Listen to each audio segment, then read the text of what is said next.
Welcome to PsychSessions at ACT 2022. That's STP's annual conference on teaching, where PsychSessions had a booth set up for live recording. I'm Garth Neufeld. We suggest that you listen to these short interviews in order, starting with episode 1, where we explain what this series is. We want to thank all of our guests for their participation, and of course, STP. Now, please enjoy. This is PsychSessions at ACT 2022. Hi, Alex. Welcome. Hey, Garth. It's great to be here. You want me to take my mask off? Well, you could. Okay. I mean, I think so. Okay. I think this is as important as eating, don't you? Oh, yeah. 100%. Yeah. So we're at ACT at this exhibitor table, and I thought maybe you'd like to give the wheel a spin. Yes, I would love to give the wheel Alex a spin. Swan, where do you teach at?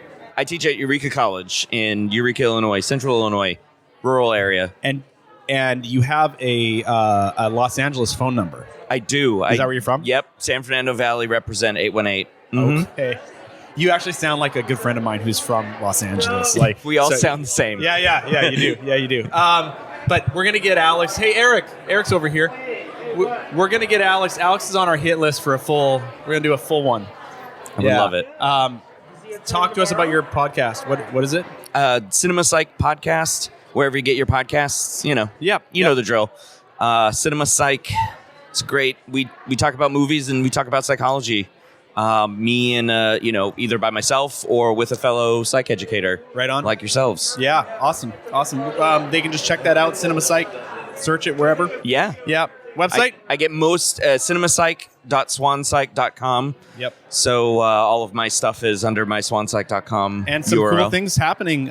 You have a plan to maybe help instructors who want to integrate movies into their classes. Yes.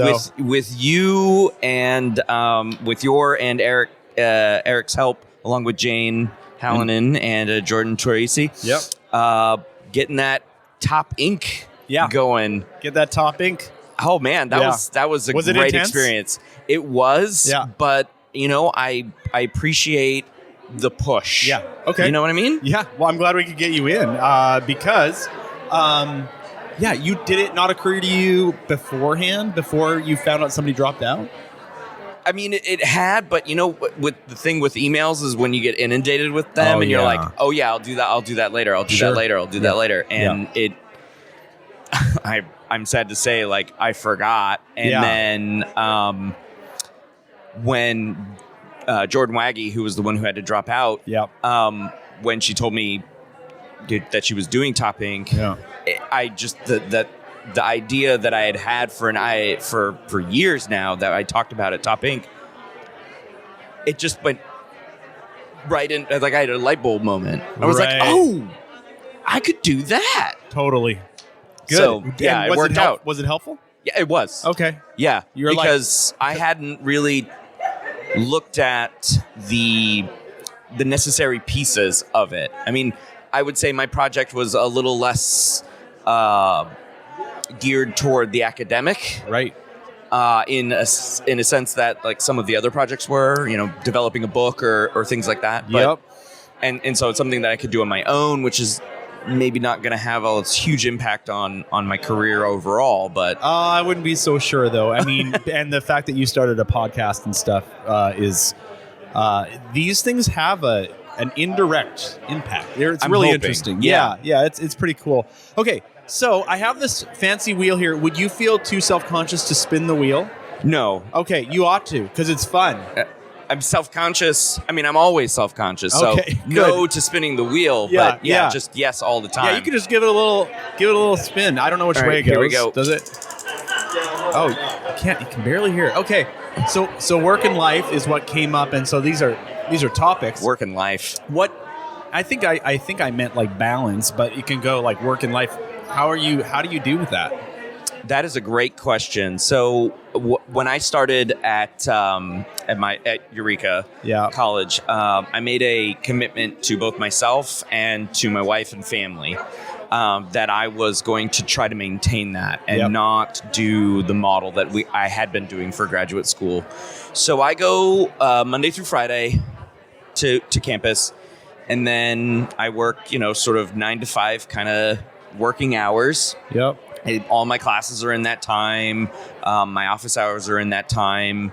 And when I go home, I sort of just switch to family mode. Sweet. And not work mode. And I will do my passion projects, like the podcast, in the evenings. Sure. And my wife is supportive of that because that fills my bucket. Yeah. And so that's sort of how I maintain that work-life balance. That's pretty great, especially your early, mid-career, whatever are you? Technically early career, I've just entered my 7th post-degree. Lots of folks do not figure that out. I mean, maybe ever. So the fact that you are into your early career and you've already sort of started this wise way of managing both your work and your life and your passion projects, that's pretty great. I'm not sure I'm there yet. So that's fair. I don't know. I guess I don't know how well it's working yet. Yep. So we'll find out. But fingers crossed. Yeah. That the powers that be are like, yeah, sure, you're doing a great job. All right. Keep going. Well, great. So, well, Alex, thanks for sitting down. You are actually the guinea pig for this kind of vision we had for the exhibitor table at ACT. I'm glad to have been the guinea pig. I'm glad that you have all this podcasting experience, so it was a pretty quick yes. So I appreciate it. And enjoy the rest of the conference, and thanks for spinning the wheel. I appreciate it. I appreciate the conversation, and I really like how the bass is making my voice sound. Yeah, it's perfect. Good old proximity effect. Thanks, man. Thanks, Garth. Did you know that PsychSessions just launched a website? It's at PsychSessions.org. Check it out to see all our series, and be sure to sign up for the monthly newsletter. We won't fill your inbox with anything but the best curated content from PsychSessions and our friends. Thanks for listening.